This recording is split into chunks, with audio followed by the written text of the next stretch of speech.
This meeting is being recorded. Excellent. All right.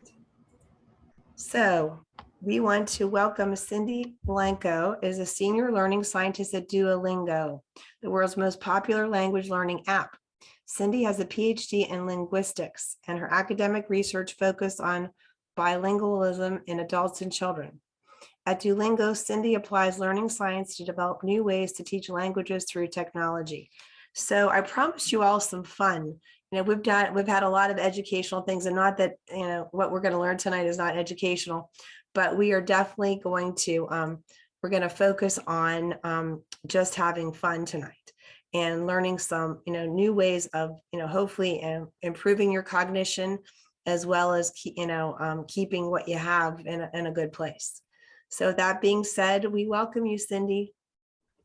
Thanks for having me. Thanks, Wendy, and thanks everybody for joining. I just want to reiterate some things that Wendy said. One is that I want this to be a lot of fun. I have some slides prepared. I'll share that so we can kind of see some, I have different points and a lot of questions that I'm going to kind of quiz you on some things. But we don't, this is about you tonight. We don't have to get through all my slides. So I would really love for you to stop me where you want to hear more, if you have questions or you need me to repeat something.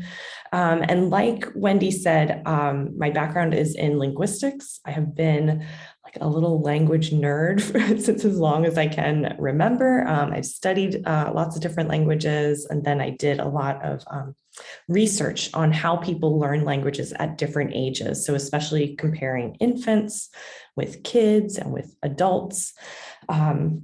So I'm happy to talk about any of those things. We don't have to stick to what's in the presentation, but it's just a place for us to start. So I'm going to share my screen. Okay, do you see this blue screen here? I get a nod, that's perfect. Great.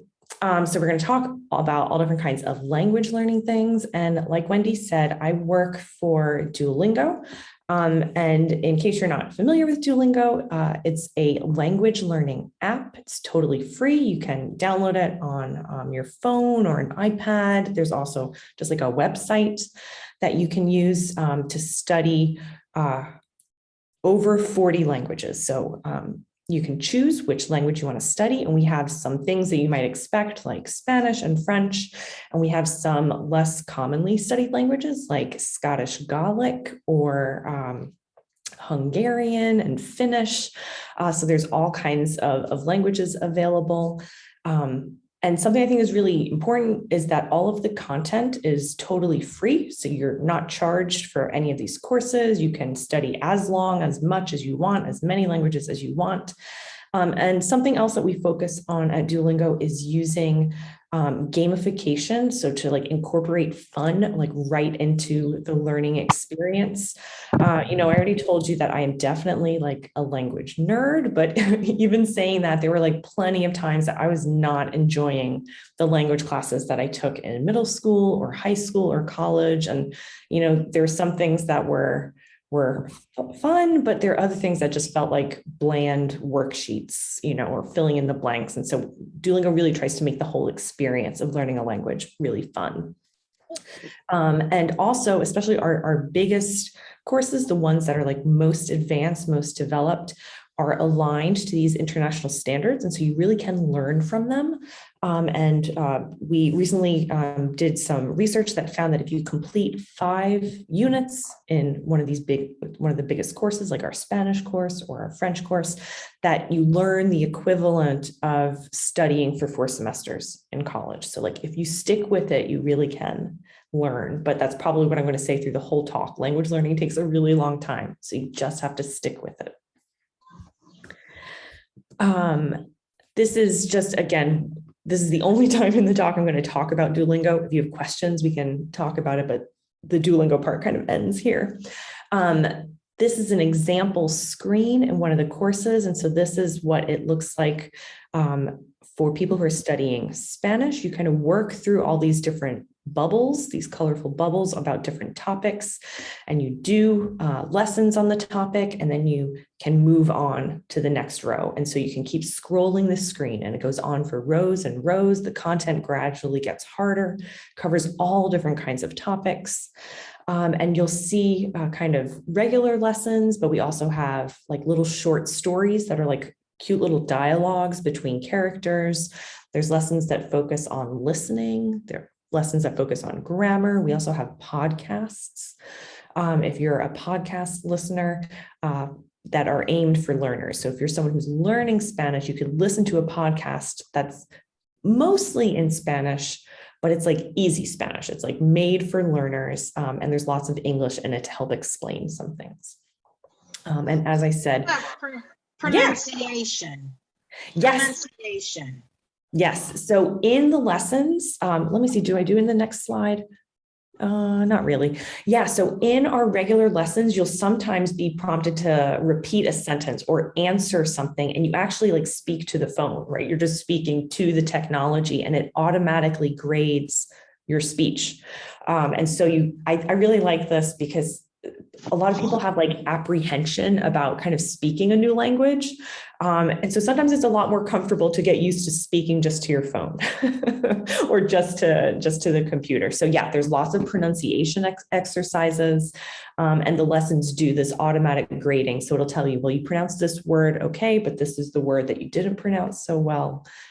Great. Yeah, pronunciation is really important. That's actually what I did most of my research on, was on pronunciation. So I love it. Let's keep talking about it.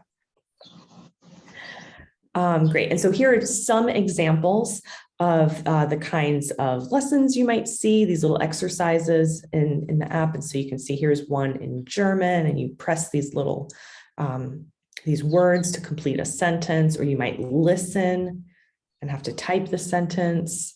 The audio lessons, you can see some of these different topics that they cover. The audio lessons also do a lot of pronunciation, a lot of responding.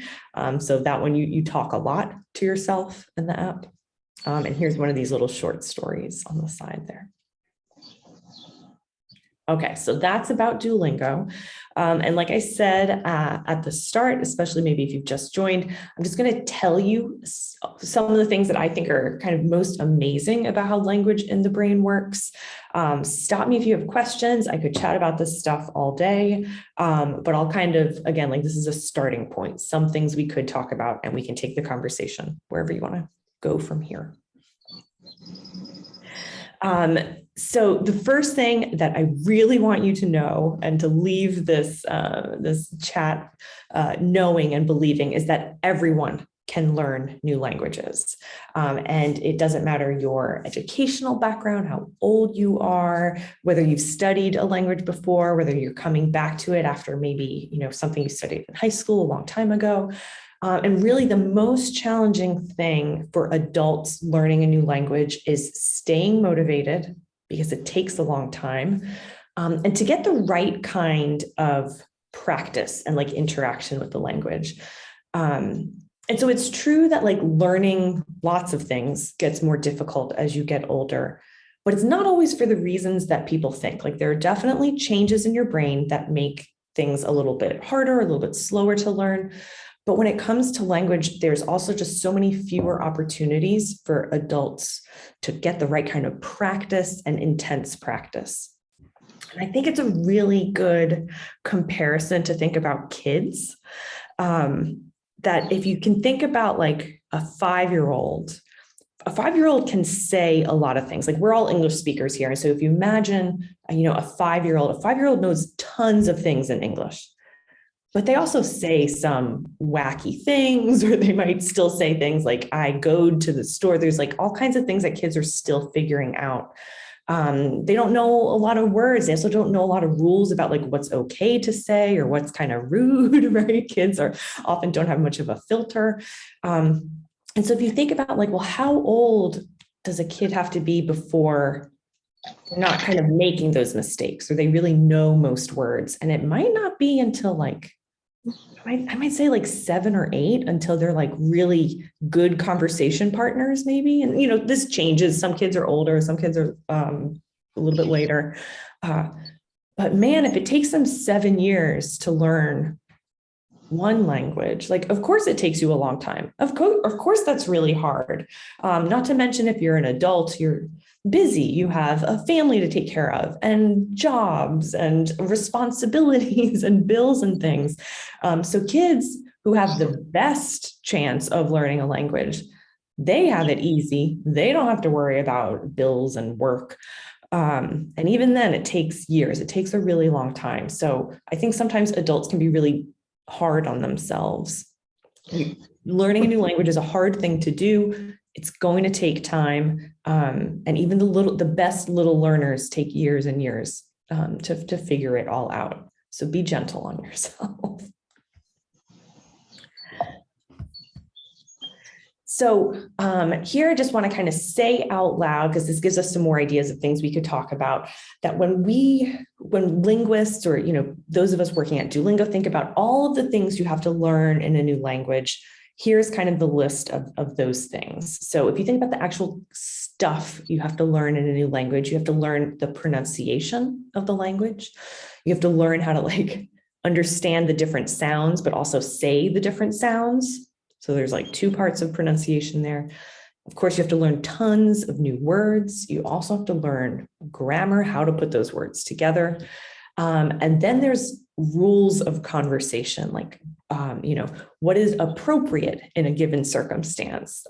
So in English, you could imagine that it's perfectly grammatical to say, give me the pen. But in some cases, in some circumstances, it could be a little rude to just say, give me the pen. You might not want to say that to your boss, hurriedly in a meeting, or you could imagine that sounding really mean, that in English, it's okay grammatically to say, give me the pen. But depending on the situation, it might be more appropriate to say oh, would you mind passing me the pen? So knowing not just what is grammatical, but what's appropriate. So that's the stuff you have to learn. And then there's the things that you do with a new language. And so we break them down into these 4 groups: listening, speaking, reading, and writing. And so when you see it all kind of laid out, this list of all the stuff, you can imagine that it's only natural that you wouldn't learn all of the parts at the same rate. Some things are much easier to learn, and some things are much harder. So if you think about that list of what you have to learn, for adults, vocabulary is often pretty easy to learn. We're pretty good at memorizing vocabulary. And it's something that we do even in English, well into adulthood. We're still learning new words all the time. I'm sure this isn't always true at Duolingo, where there's so many really young people. But, I can remember when it didn't make sense to say that you could friend somebody. That friend wasn't a verb. But now if I say, oh, well, maybe we should friend each other later, you know what I mean. But 20, 30 years ago, it didn't make sense to friend someone. You might make a friend or befriend or become friends. But now we've learned this new word, to friend, or to Google something. I remember when you couldn't say to Google something, but now we have learned this new word. So vocabulary learning is often pretty easy for adults because we still are doing it all the time. For adults, learning new pronunciations, how to control your mouth and get your tongue to say new sounds in a language, that can be a lot more difficult. Right, if you think about all of these boxes that you have to check, you kind of go faster learning some and a little bit slower learning others. And the same is true with skills. I bet in this list, I bet some of these feel more intimidating, even in English, than others, right? People often report that reading and writing feel less pressure than listening and speaking, because you don't have to do it in the moment. You can take a minute to kind of review, right? We do this probably even with text messages and letters and emails, that you have a chance to revise and think through what you want to say. But when you're speaking in the moment, you kind of don't get that chance to have a second thought about it. So speaking often feels there's more pressure there. for those skills. And so as you progress learning a language, including your first language, again, some of these you'll move faster, some of them you'll need more practice. And so this is something else I want you to think about. Like, again, be gentle with your expectations. Some of these are just inherently easier, some are inherently harder, and probably no one is going to be great at all of these at the beginning or even after a while. Okay, so that's the list. I've told you it's all so hard. Maybe you believe me. I don't know if any of you have studied languages before, or if it was a long time ago, or how that felt.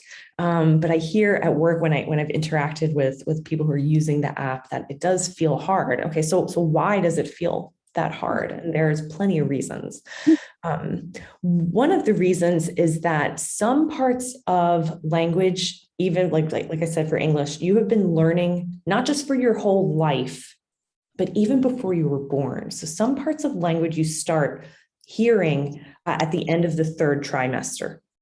So when you're still in utero. And so if you can imagine your little baby body in utero, you start hearing the rhythm of your mother's language. And so you start learning some pronunciation patterns of your language by the time you were born. And so there have been experiments that are done on like 4-hour-old babies. And I have to think that the parents who are turning over their 4-hour-old babies like must be researchers, right? Like, I don't know how hard it is to convince people to like, plug in little earphones to your 4-hour-old baby. But there's differences in the brain and the baby's attention to their own language, the language that they've been hearing through their mother's womb, compared to other languages. So some of this language work, your brain has been absorbing for longer than, your birth date, longer than you've been alive. There's also tons of muscle memory that you've acquired your whole life. You've been working on being an English speaker, getting your tongue and your lips and your jaw to move in certain ways. And you really are using muscles, right? And so the same way that you might train at the gym or train to play soccer or something, you've been training your muscles to move in very particular ways for your whole life. And so now when you have to really wrestle with them to get them to move in different ways, it's really hard and not impossible. But of course, that I think when you think about it in this context as a muscle, you've created this muscle memory for your whole life for certain movements, for Englishy movements. And there's, you can see and think about your lips and jaw and things, but the same is happening in your brain, that these connections between ideas and meanings and sounds and grammar, all those things that we listed out before, you have been strengthening those connections in your brain also since the time you were an infant and a toddler, kind of first really forming those connections. And that's really hard to overwrite too. So this is kind of what we're up against when we're learning a new language, which is why it's really important, right, to get lots of practice, lots of opportunities to use and hear and see the language, because you're trying to undo a lot of what you've been training your brain to do for your whole life. And that's why if you have tried to study a language before and it feels hard or maybe too hard, it's not just you. It is hard for everyone. And again, if you think about all those different skills and the things that you have to learn for a new language, some things will come easier, some will be harder, but there's a reason why it's hard and it's not just you. I've often heard people say, well, I'm not good at learning a language. And kind of from a brain perspective, you're not that special. No one's that special. Your brain is really built for learning languages, and you've already done it once before, right? So all the equipment is there. Your brain knows how to do it. You probably just don't have enough opportunities because, like we said, you're a busy grown-up who doesn't get to immerse yourself for your entire life for 7 or 8 years. So of course, it's hard work to have to reprogram your brain. And I think I have one more brain slide and then I'll pause and see if there's anything you want to chat more about yet. So the core of learning is building these connections, right? So we're going to think about the brain for a minute. And so if you are an English speaker, like I am, for a long time now, I've been associating certain meanings, certain ideas with like their English word. So if you can imagine like a small furry creature that meows, the word we use in English for this is cat, right? And I probably learned cat. I mean, we had cats when I was growing up, so I probably learned it really early, maybe a year and a half, 2 years old. So there's a really strong connection in my brain between the sounds cat and this idea that we have of like what a cat is. And so you can think of that connection as being really strong. Now, when you start learning a new language, like when I start learning Spanish, that connection isn't going to be there, right? The Spanish word is gato. And I have to build this new connection. And so this is kind of a little diagram I like to use that like, okay, I have this idea in my head and this really strong connection to the English word cat. And like I said, when you first start learning Spanish, you have to start building these connections. And so what does our brain do? Our brain is trying to do what's easiest. Our brain is all about being efficient, working fast. And so the most natural thing is like you do this translating in your head. And if you're someone who has studied a language, right, like you can almost feel yourself doing this. Like you think, okay, I want to say cat. Word is cat. What's the Spanish for cat? Oh, right, gato. And so you kind of feel your brain jumping through these connections. But in order to become a good speaker of the language, you need to work on that direct connection, which is why it's so important to have opportunities to practice in different ways, to see it in writing, to hear it being spoken, to have to say it yourself, to really build that stronger connection. And so your goal might be to have to do less translating in your head and to eventually get that kind of stronger connection.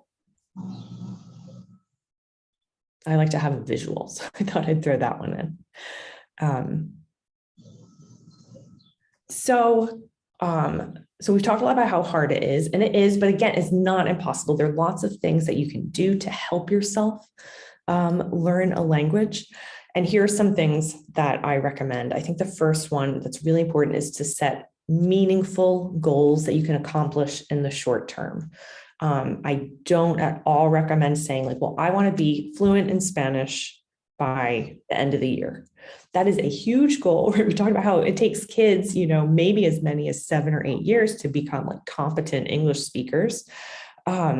That's too big, too hard a goal. And it's really hard to feel that progress. And you can end up feeling really disappointed or just kind of down on your progress. I think what's better is to find things that are really meaningful to you. Like maybe you want to be able to like have the beginning of a conversation with your neighbor who speaks Spanish. Like maybe you want to do that before you go back to school, before school starts again and the kids are back in school. Okay, because that's something like you can measure.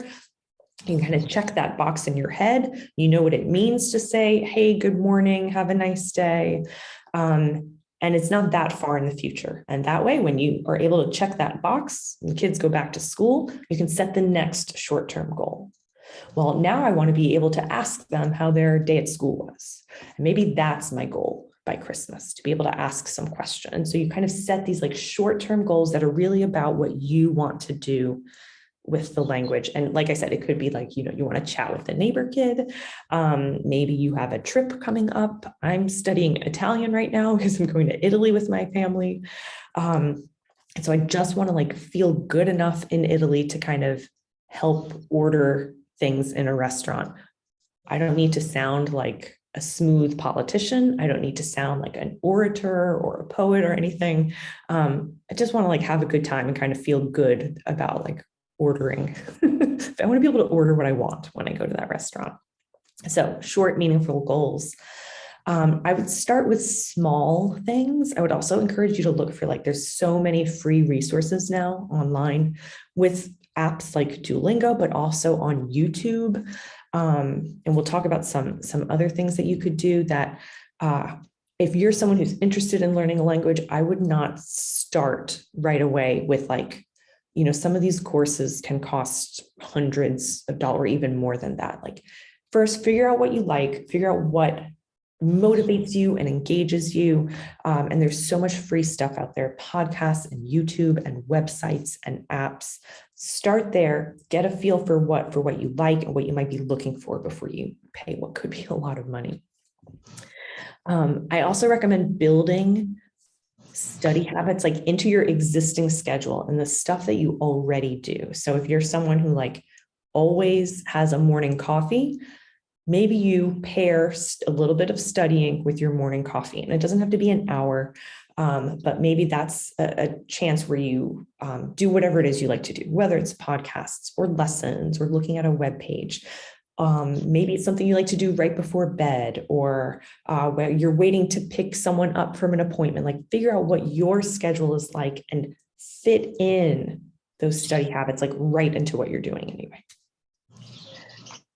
Similarly, I would say take advantage of your hobbies.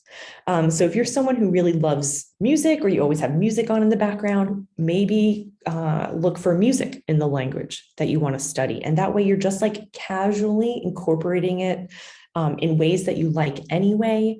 Music is really catchy. It's a great way to like kind of get some of those phrases and words in your head in a way that you enjoy.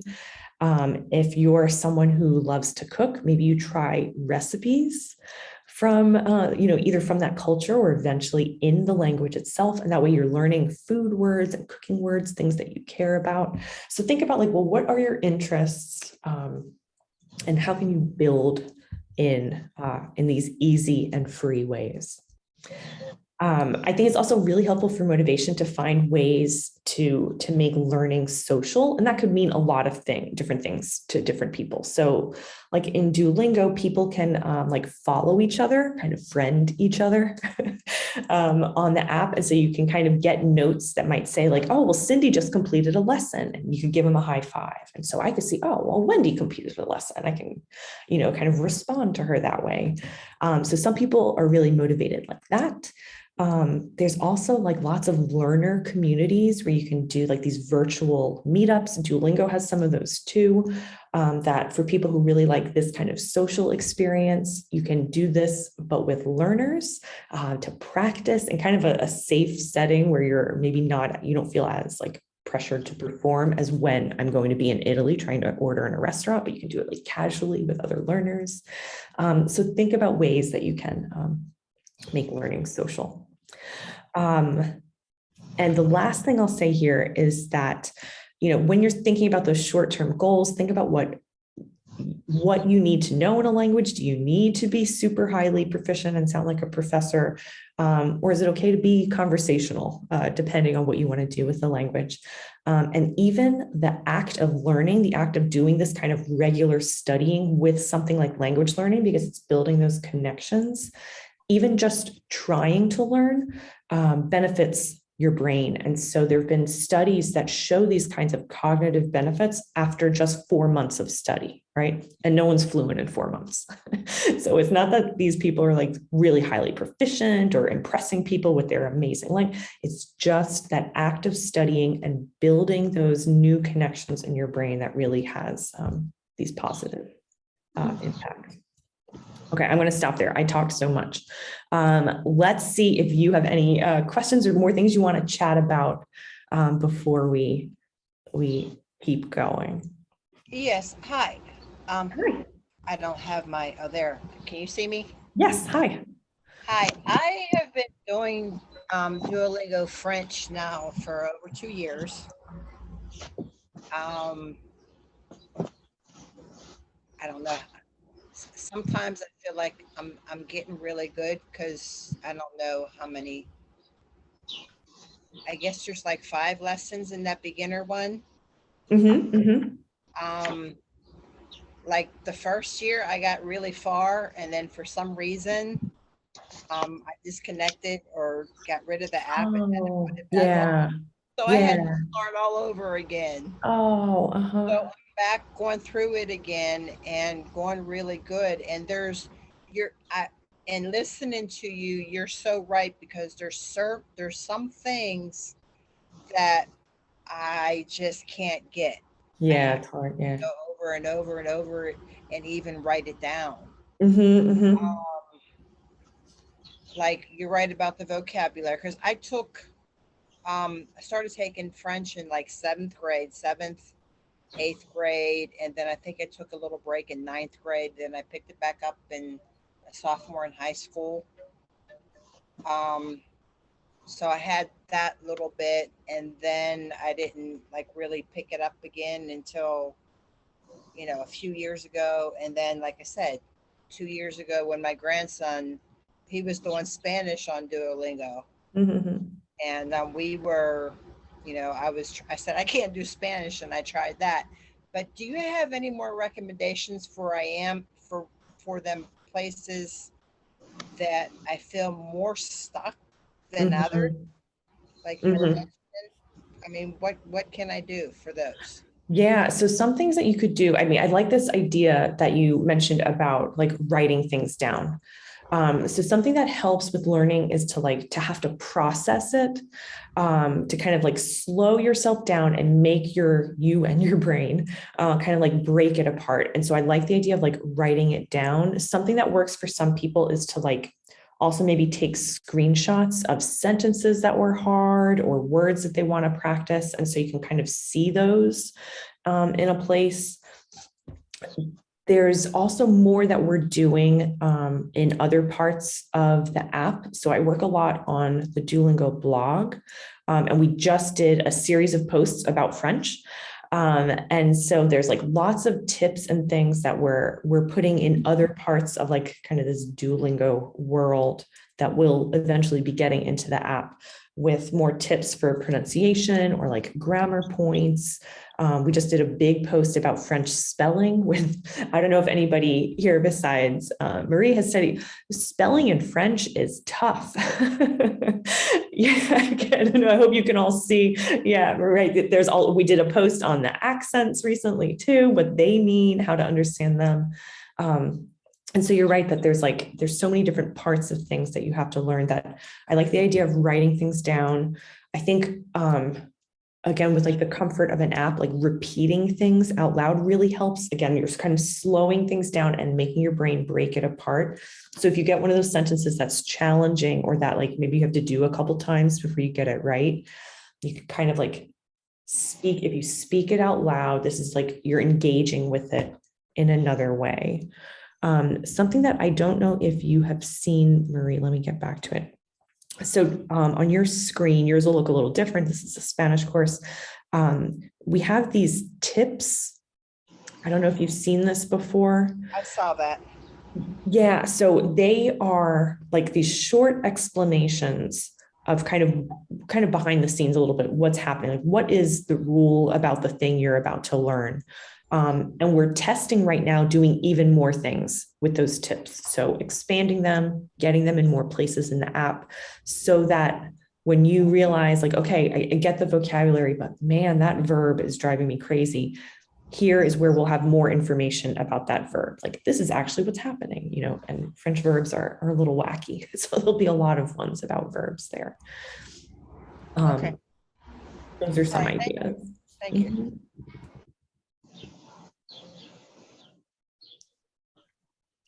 Does anyone else have things you want to chat about right now? Any other questions? Feel When free. I was, when the part that you said about, being able to apply, in the lingo, the common lingo and stuff Mhm. like that. Well, I had, I was in France, and, I thought it was real cool if I wanted to get somebody's attention, I would say, garçon, garçon. And then I didn't know it at the time. I had no idea at the time. I didn't learn it till afterwards. That was like being like really derogatory. I had no idea. Yeah, sure. Yeah. Yeah, and it's funny because like, right, garçon is a perfectly good French word and you're saying it Yes, perfectly right. well. Yeah. But it's like it's this situational stuff that's also really important. Sometimes more important than the grammar, right? Sometimes just like knowing the right word. That's funny.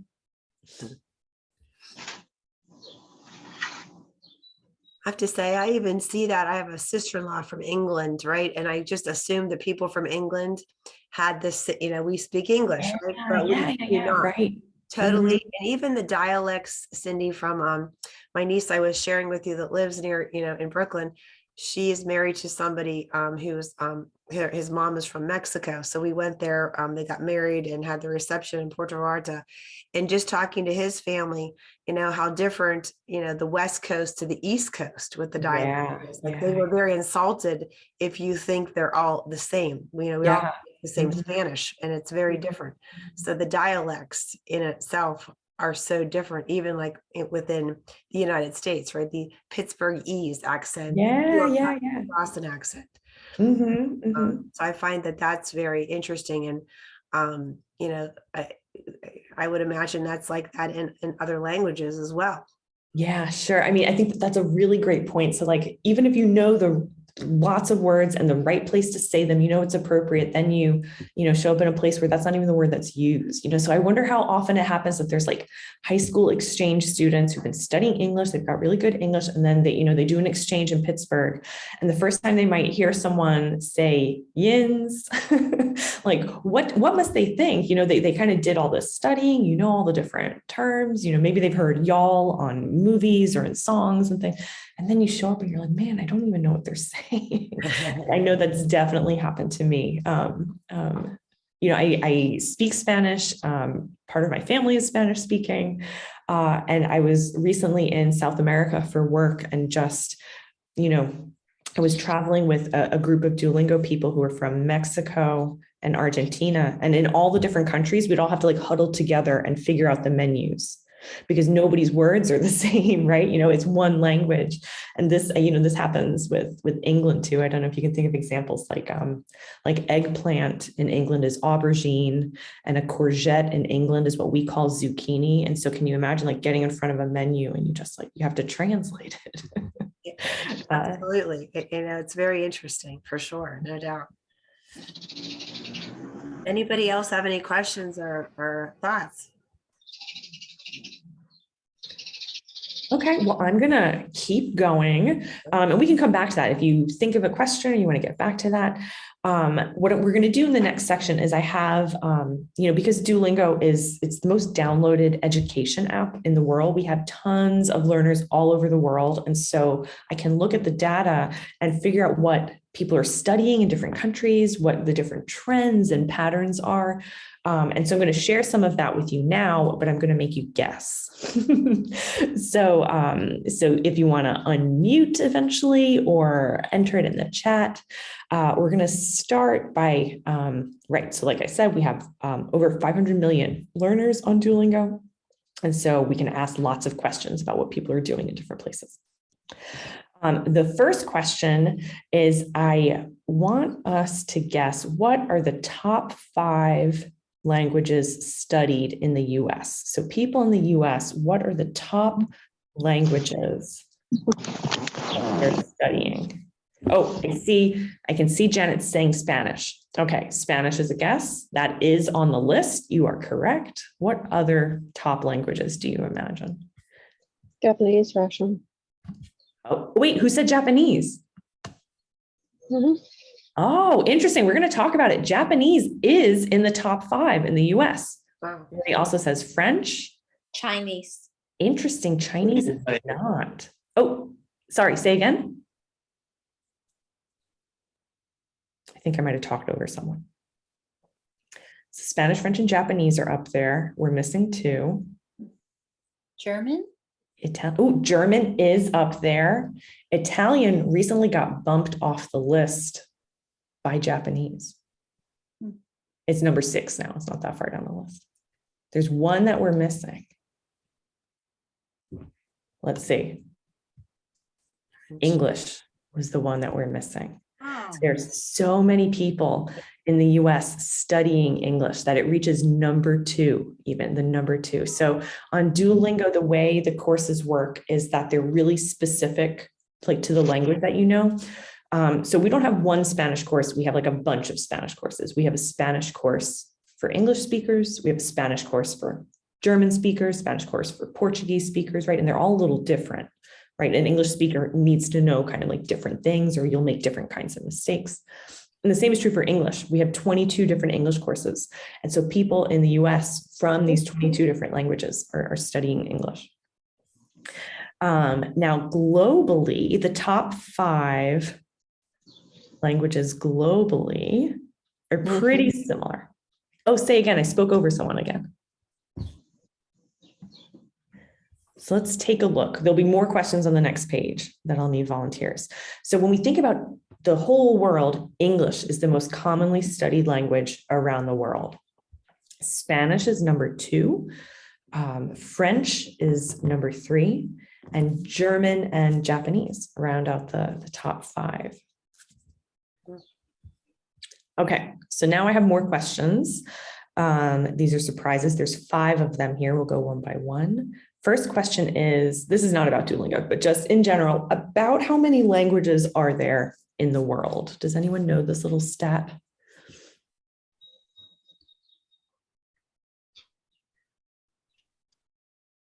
I'm going to take a guess at 110. 110. Okay. Do we have, I feel like it's The Price is Right, right? Anyone want to go higher or lower?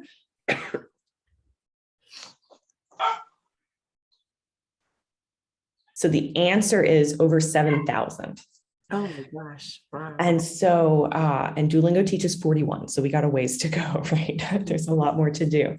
And so if you think there's some places that are like especially linguistically dense, where there's tons of languages, and India is a place like this, that there's just, for the size of, I mean, India is extremely populous, right? But there's tons and tons of languages, maybe even, but I don't even want to give numbers because I'll be wrong. But in India and then in Southeast Asia through the Pacific Islands, there's tons of languages. And a lot of these languages are only spoken maybe on one small island or by one particular community. So of course, like the languages that we were listing for those top 5 or top 10 languages, they're languages we've all, heard of. We guessed them all. You already guessed them all. But there are just so many really small languages throughout the world. Okay, next question. Among Duolingo learners, what is the number one reason that people in the US say they're studying a language? Travel. Travel, okay. Anyone else? Maybe to communicate with other family members. Who said that? Was that Wendy? Was. Wendy, you win. Oh, yes. Wow. Really? So yes, yeah. So especially if you think about the last 2.5 years, right? Travel really took a hit. And so we see that before the pandemic, travel would make, in the US, travel might make up like 15% of learners would say that the real reason they want to study was for travel.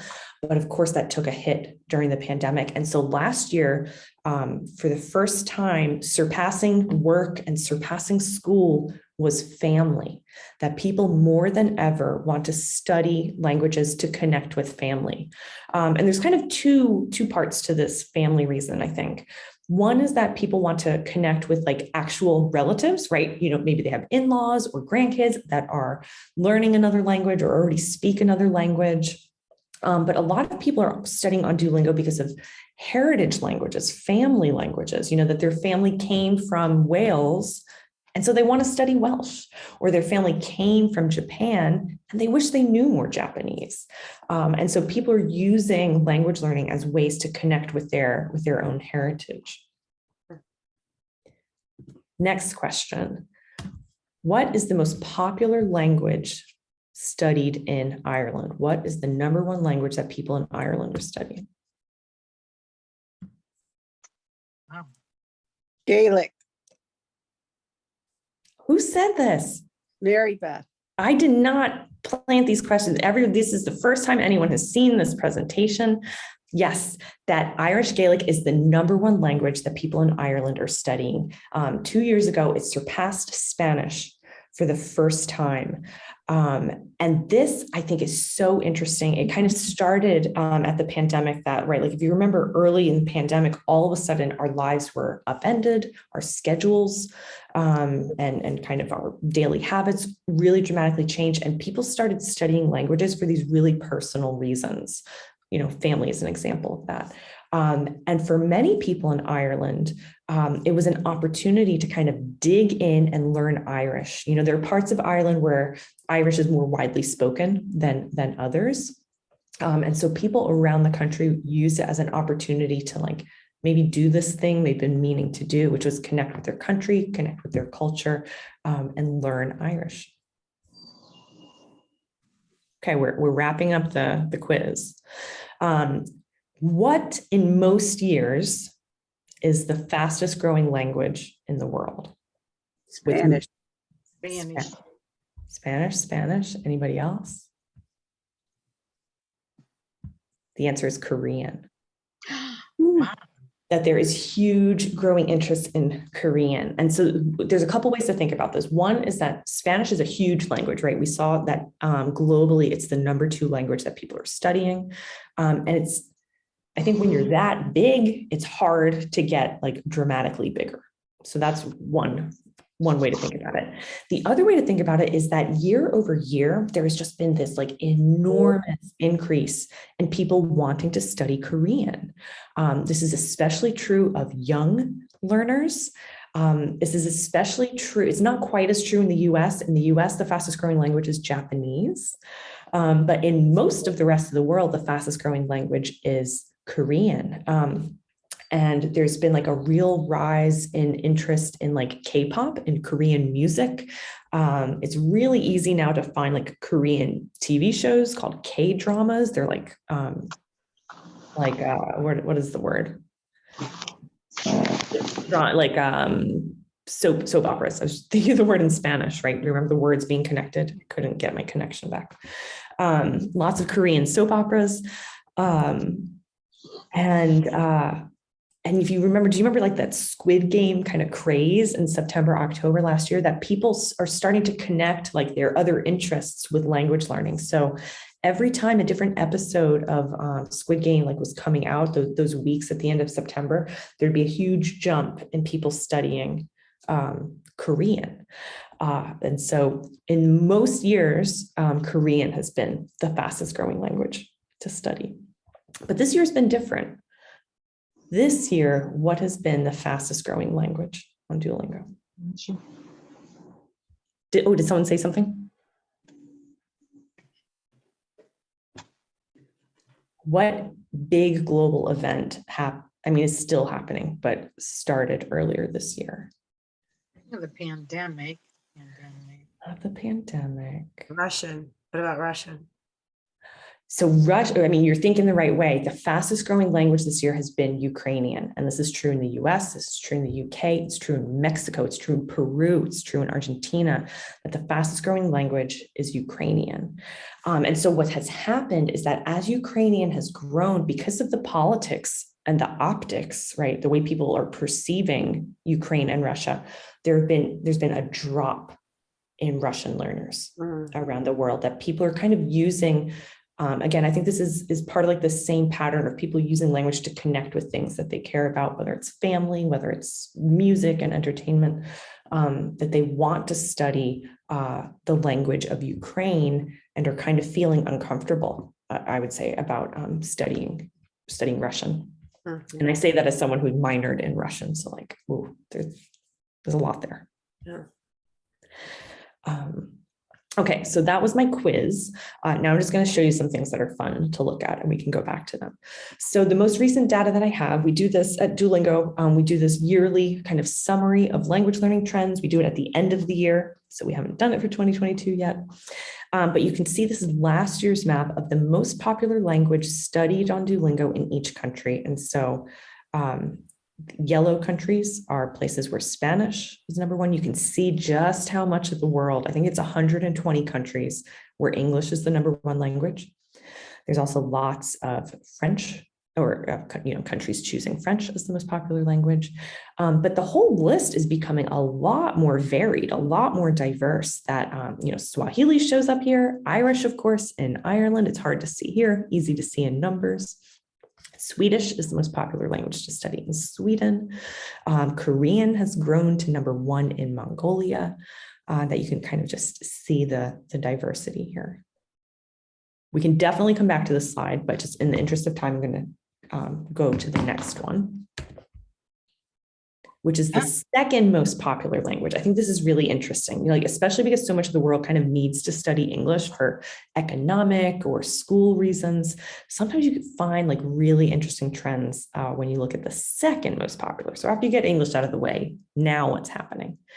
And so you can see a real variety in languages here. I'm going to stop here. It is just about 7 o'clock. I don't have to run out the door. So I'm happy to stay on and chat more about any questions that you have.